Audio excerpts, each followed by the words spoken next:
Hello, नमस्कार छात्रों, कैसे हैं आप? अच्छे हैं। चलिए फिजिक्स पढ़ते हैं। हाँ, आपका एक पार्ट समाप्त हो चुका है, आज से दूसरा पार्ट शुरू हो रहा है। तो दूसरे पार्ट में अपन को पढ़ना है दूरी।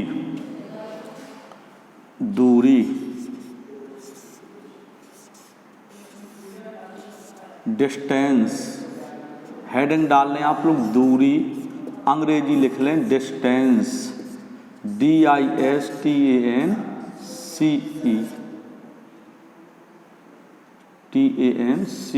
डिस्टेंस। डिस्टेंस मीन्स दूरी। हाँ, क्या है ये दूरी? आप चलते हो और चल करके थक जाते हो या ज़्यादा टाइम लगता है तो आप कहते हैं कि बहुत ज़्यादा हम आज दूर गए थे या हमारा गांव बहुत ज़्यादा दूर है।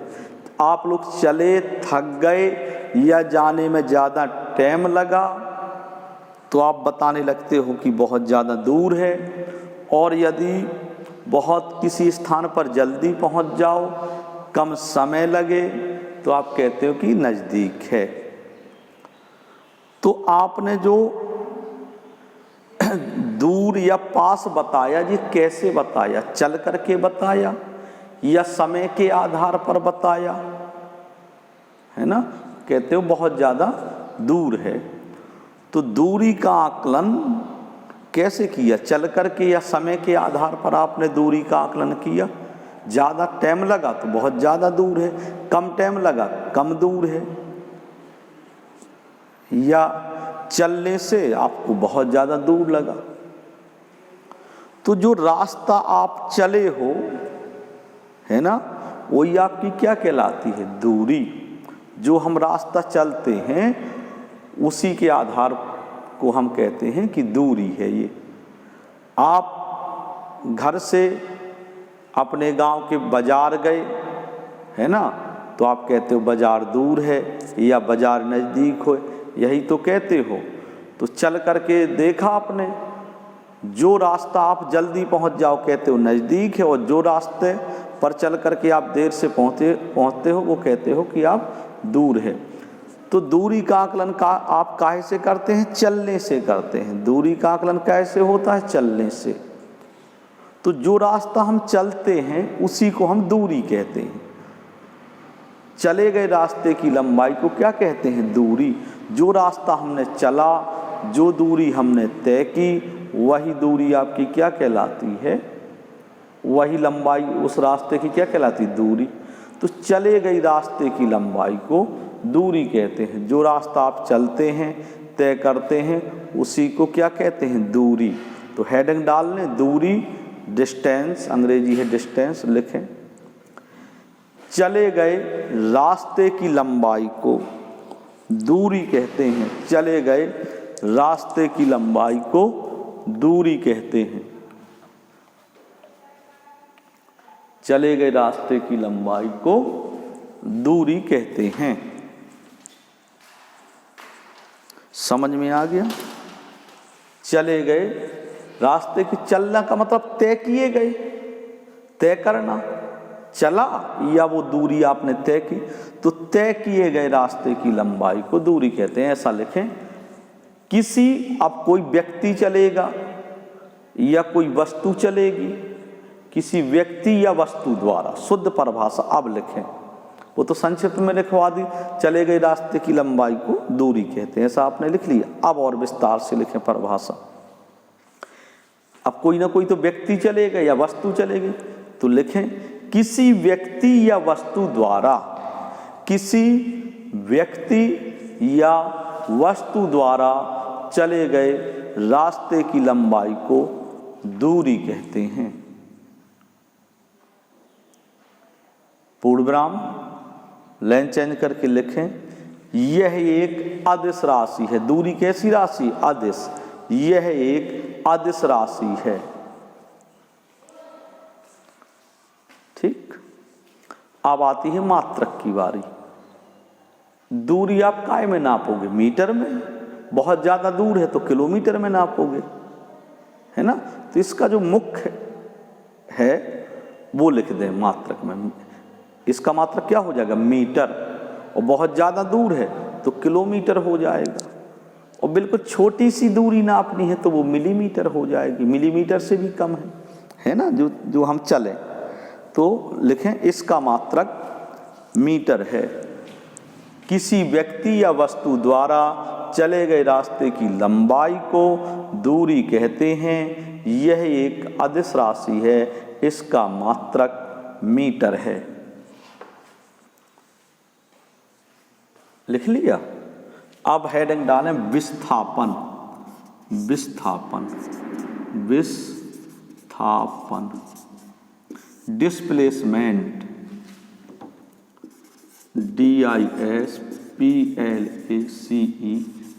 DISPLACEMENT, डिस्प्लेसमेंट, विस्थापन। विस्थापन में ये देखा जाता कि पहले आप कहाँ थे, अब कहाँ हैं। जैसे अभी हम खड़े हैं और हमने पूरे स्कूल का एक राउंड लगाया और फिर यहीं पर आकर के खड़े हो गए,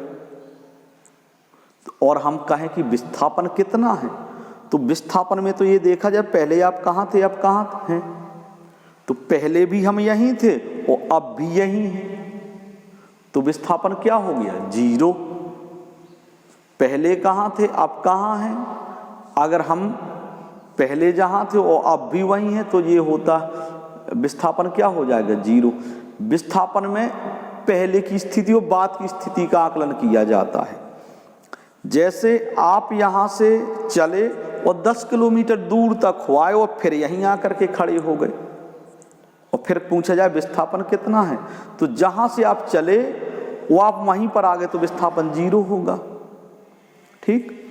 और अब और दूरी क्या है, आप कितना चले, 10 किलोमीटर, तो वो क्या बन जाएगी आपकी दूरी। दूरी में तो जितना हम चलते हैं वो दूरी कहलाती है। दूरी की परिभाषा में जितना हम चलते हैं, जितनी दूरी तय करते हैं, जो रास्ता हम तय करते हैं उसी की लंबाई को हम दूरी कहते हैं। लेकिन विस्थापन में ये देखा जाता पहले आप कहाँ थे और अब आप कहाँ हैं।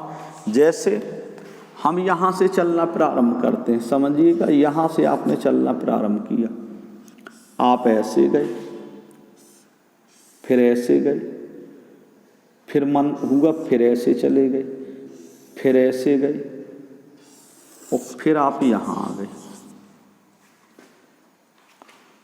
जैसे मैं लिख दूं, ये है आपका 100 मीटर,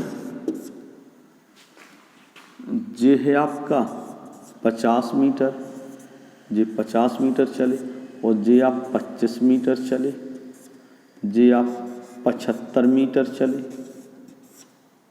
और ये आप 125 मीटर चले। तो हम कहें विस्थापन कितना हुआ, तो विस्थापन में ये देखा जाएगा बेटा कि पहले आप यहाँ थे और अब आप यहाँ हैं, तो विस्थापन ये हुआ केवल विस्थापन। प्रारंभिक बिंदु और अंतिम बिंदु, पहले ये प्रारंभ का बिंदु हो गया, प्रारंभिक बिंदु, और ये अंतिम बिंदु।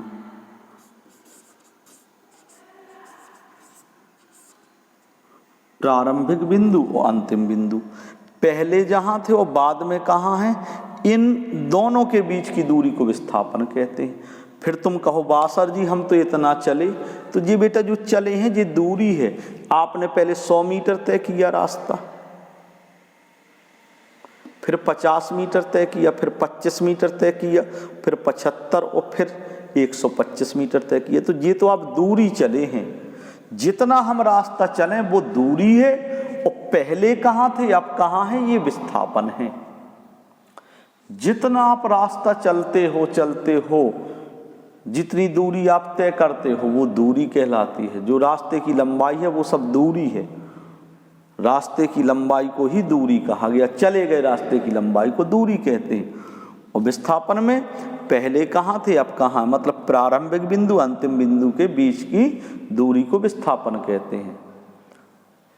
विस्थापन की क्या परिभाषा बनी, प्रारंभिक बिंदु और अंतिम बिंदु के बीच की दूरी को विस्थापन कहते हैं, या किन्हीं दो बिंदुओं के बीच की दूरी को, किन्हीं दो बिंदुओं के बीच की दूरी को विस्थापन कहते हैं। अब दूरी, जो हम रास्ता चलते हैं उसी को हम दूरी कहते हैं। जैसे दूरी कितनी तय की, दूरी तय की आपने कितनी, 125, 175, 200, 200, सवा 200, 225, मतलब 275 और 375। आप कुल कितनी चले हो, 375 मीटर चले। तो ये तो क्या है, आपकी दूरी है। आप जितना चले वो आपकी क्या है, दूरी। दूरी आपकी कितनी है, 375 मीटर। और विस्थापन मात्र इतना है, मान लीजिए जी आपका 80 है, 80 मीटर। कितना है विस्थापन, 80 मीटर है। तो समझ में आ गया, दूरी और विस्थापन बड़े मिलते जुलते हैं। दूरी में तय किए गए रास्ते की लंबाई को दूरी कहते हैं। जितना आप चलते हैं उसकी लंबाई को दूरी कहते हैं। तय किए गए, जितना आप चलते हैं तय किए गए रास्ते की लंबाई को दूरी कहते हैं। और विस्थापन में पहले आप कहाँ थे, अब कहाँ हैं, ये क्या कहलाएंगे, विस्थापन।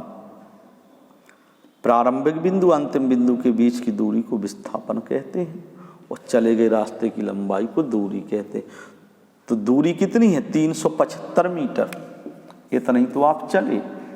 और विस्थापन कितना है, मात्र इन दोनों पहले के बिंदु अंतिम बिंदु के बीच की दूरी 80 मीटर, बीच का फासला कितना, 80 मीटर का।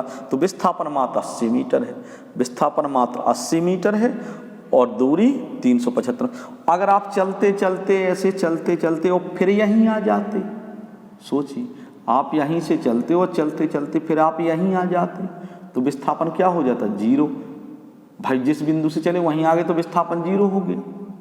और दूरी में ये देखा जाता कितना चले, तो समझ में आ गया होगा। हाँ, तो विस्थापन हेडिंग डाल लिया आपने, अंग्रेजी है डिस्प्लेसमेंट। हाँ लिखो, प्रारंभिक बिंदु तथा अंतिम बिंदु के बीच की दूरी को विस्थापन कहते हैं। प्रारंभिक बिंदु तथा अंतिम बिंदु के बीच की दूरी को विस्थापन कहते हैं। पूर्ण विराम लगा दें, लाइन चेंज करके लिखें। विस्थापन कैसी राशि है, सदिश। वैसे मैंने एक साथ सभी राशियां लिखवाई हैं। हाँ तो लिखो, यह एक सदिश राशि है, यह एक सदिश राशि है। लिख लिया। अब मात्रक, तो भैया इसमें भी दो बिंदुओं के बीच की दूरी या देखी जाती, कहाँ थे अब कहाँ, तो वो भी मीटर में नापेगी। जैसे दूरी मीटर में नापते थे ऐसी तो विस्थापन भी मीटर नापो, विस्थापन भी काय में नापोगे, मीटर में। पहले कहाँ थे अब कहाँ है, तो ये भी मीटर में नापोगे, और जितना चले वो भी मीटर में। तो विस्थापन का मात्रक क्या बना, मीटर। तो लिखो, इसका मात्रक मीटर है, इसका मात्रक मीटर है। समझ में आ गया। अब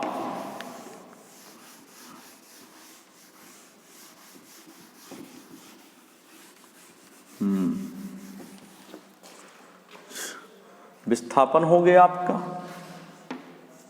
इसके बाद है चाल। चाल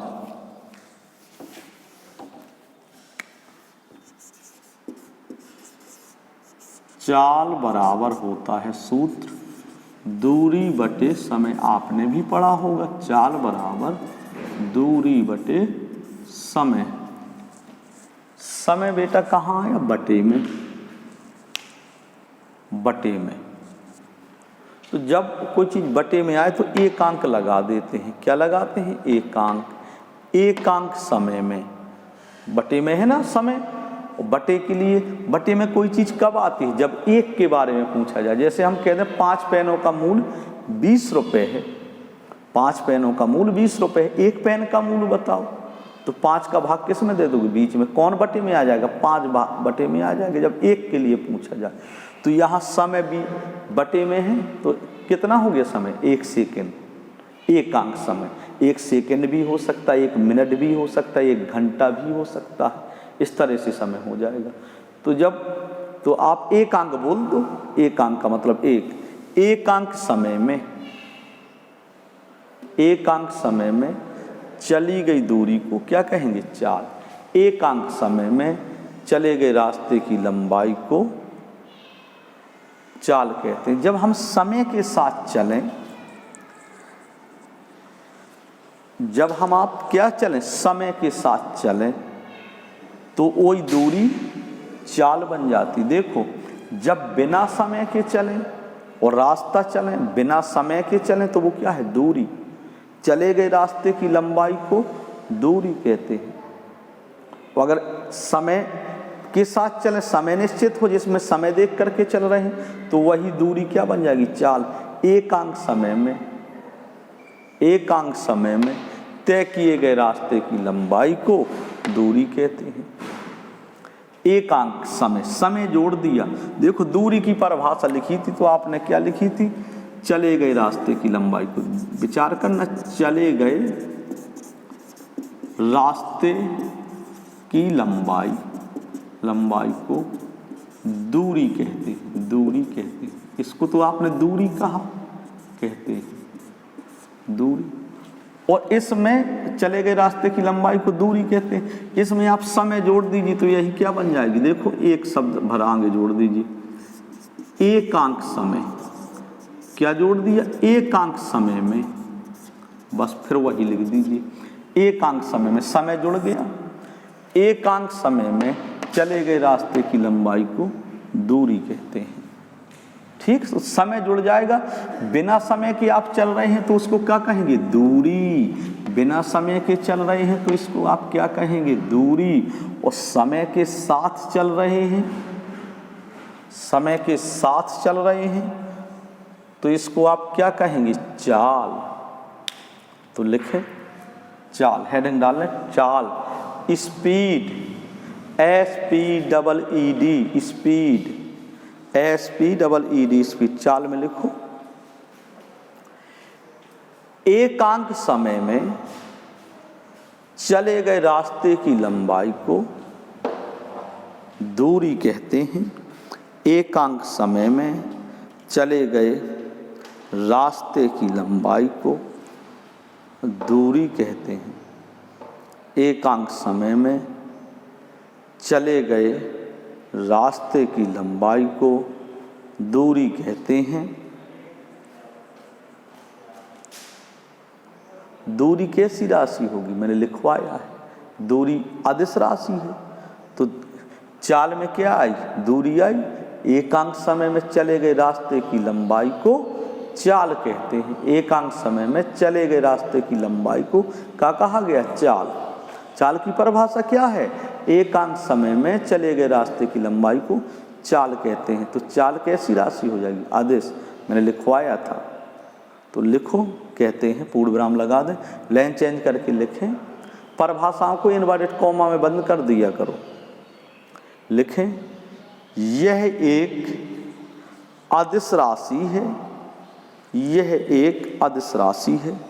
लिख लिया। अब बीचों बीच ये सूत्र लिखो। चाल बराबर दूरी बटे समय। चाल बराबर दूरी बटे समय।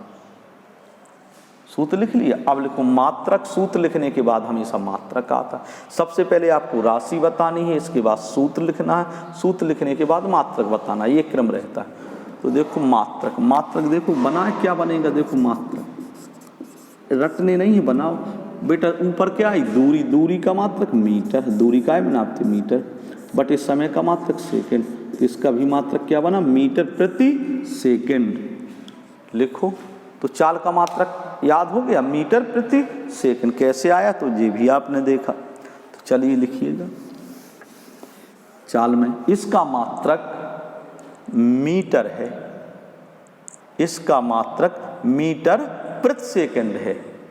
इसका मात्रक मीटर प्रति सेकंड है। बटे में आ रहा ना, तो बटे के लिए प्रति लग जाता है। बटे के लिए क्या लग जाता? प्रति।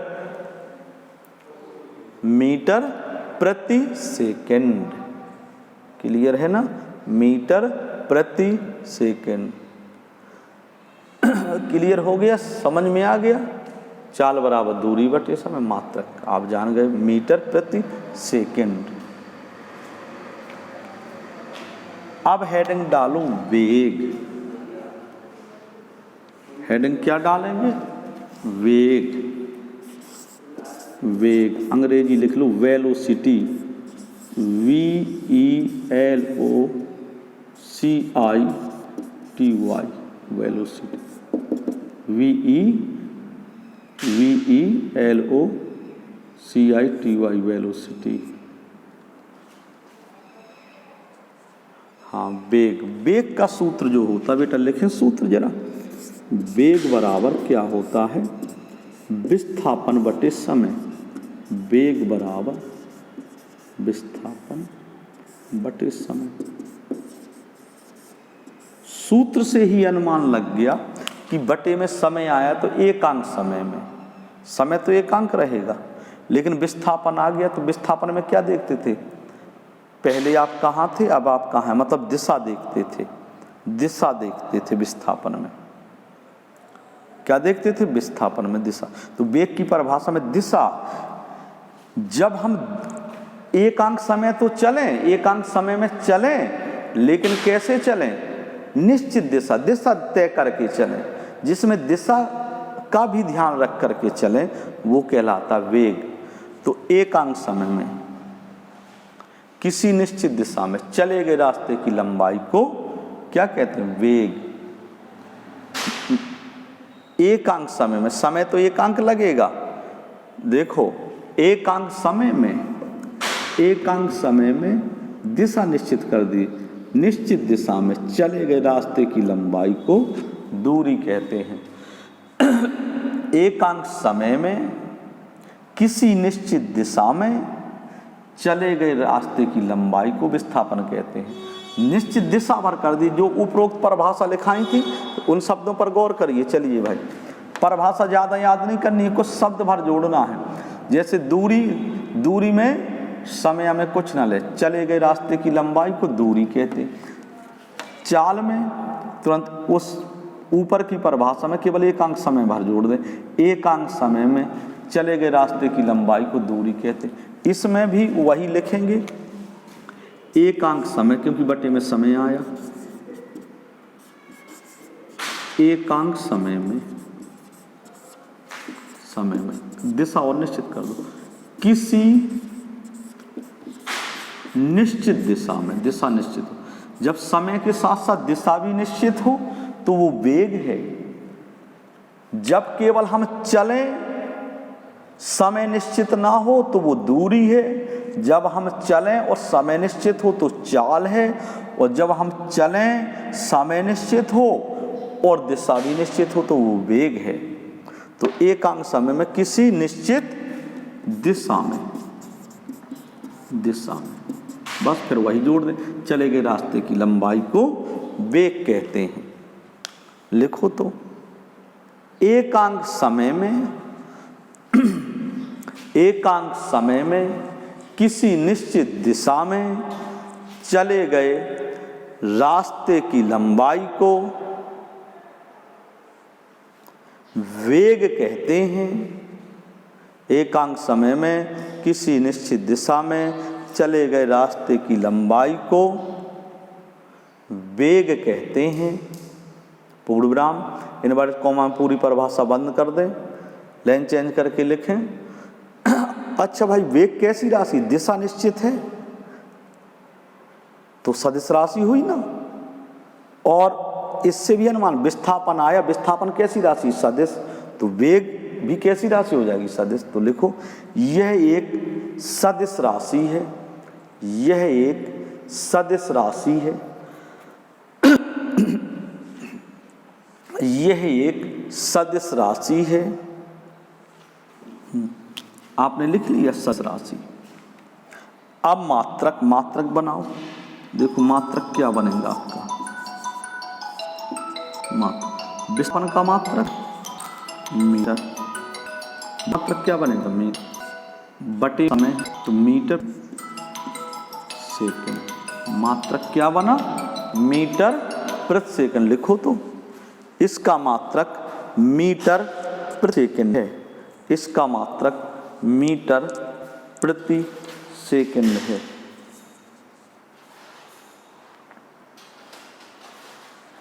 इसका मात्रक मीटर प्रति सेकंड है। चलिए हो गया आपका। अब अगला सब त्वरण।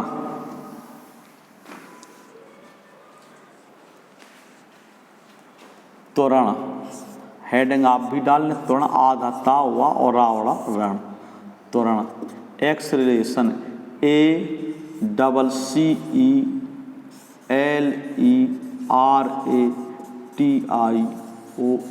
एक्सलेरेशन। एक्सलेरेशन त्वरण क्या है ये त्वरण?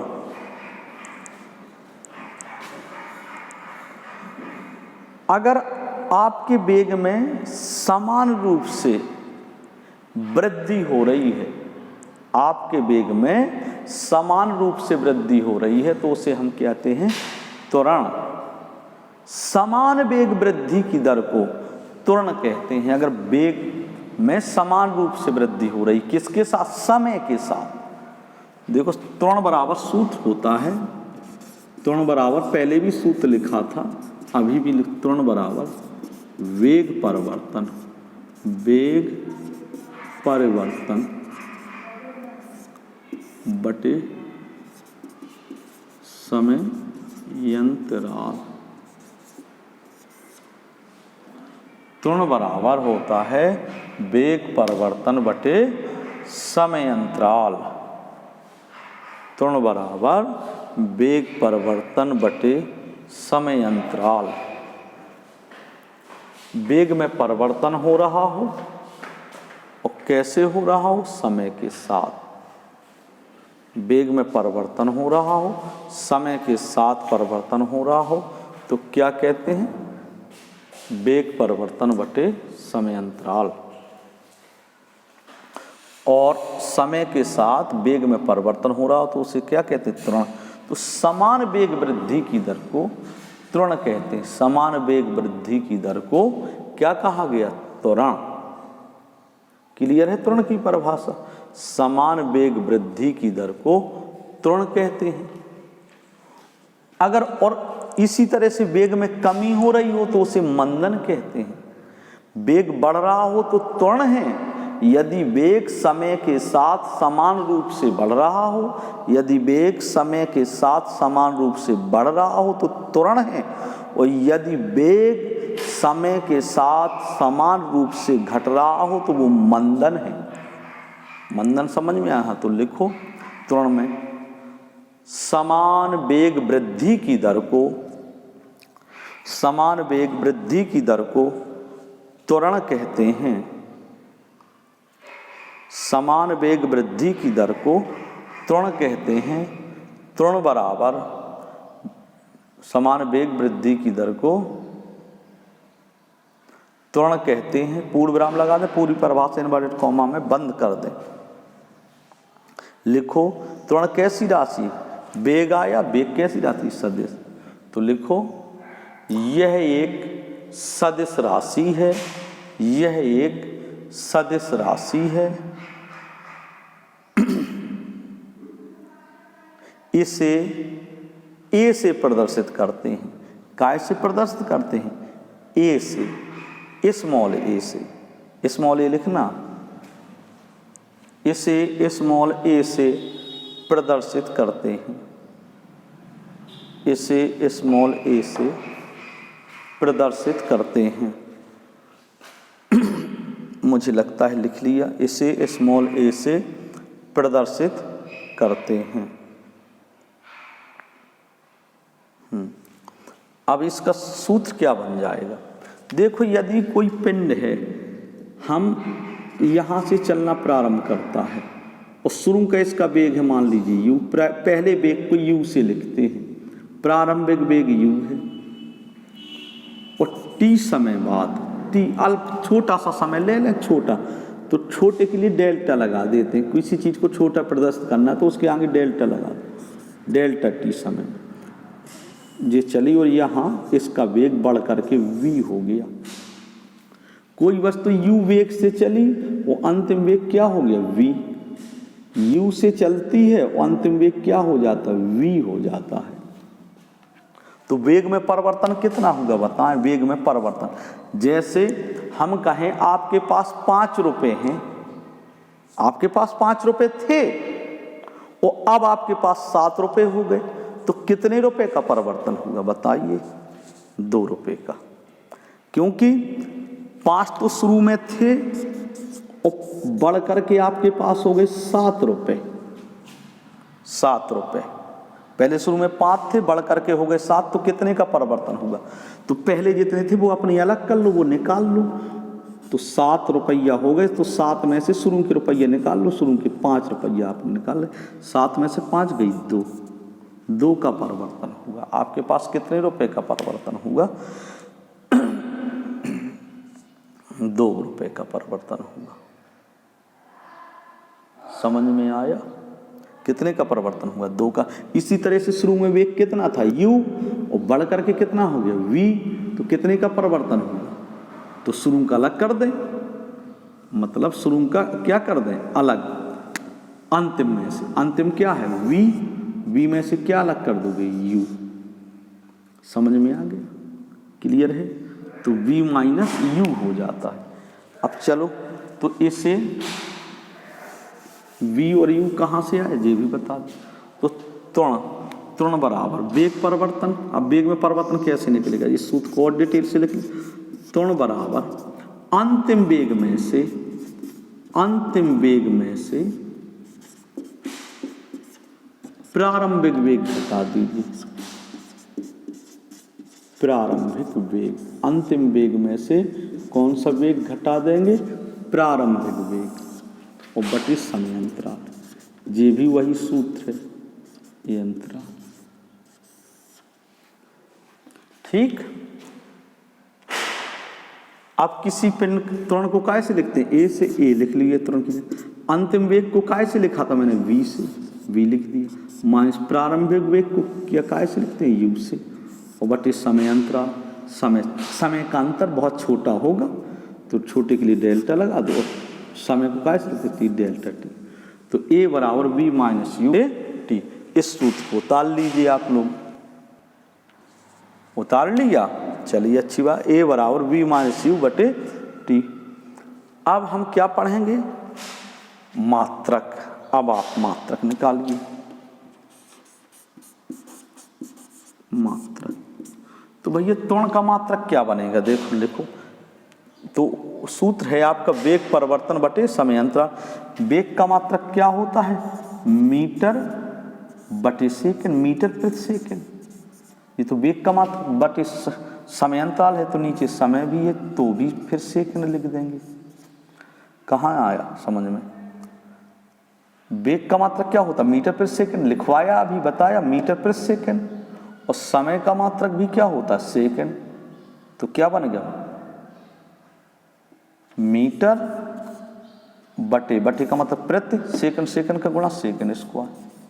तो इसका मात्रक क्या बन गया, मीटर प्रति सेकंड स्क्वायर, मीटर प्रति सेकंड स्क्वायर। लिखो तो इसका मात्रक मीटर प्रति सेकंड स्क्वायर है, इसका मात्रक मीटर प्रति सेकंड स्क्वायर है। ये आपकी परिभाषा है दूसरे पाठ की। बस आपको इतनी परिभाषाएं याद करनी है। नेक्स्ट टर्म में आगे बढ़ते हैं। धन्यवाद।